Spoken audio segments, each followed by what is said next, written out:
young, healthier brain can utilize carbohydrates very well. If you have kids, you know this, right? They're eating candy, they're eating whatever hopefully they're not eating too much candy. But if they're eating a little bit of snacks and sugar, they run around and they get more energy.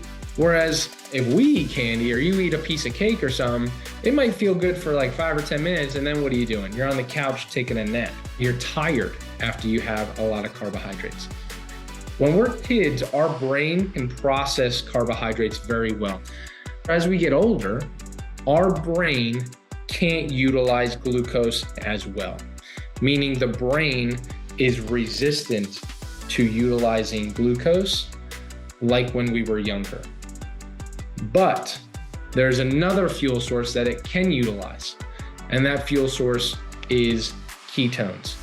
Having an endogenous ketone production will only amplify the benefits of exogenous ketone supplementation, as it will make you a better ketone user at the cellular level.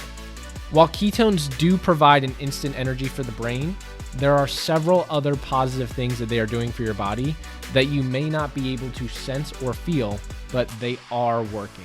When I first started studying the ketogenic diet, the research was very limited. Since then, I've come to learn so many other benefits of the ketogenic diet, including the benefits for the brain, how ketones are a superior source of fuel for it, and how it can positively help processes involved in aging.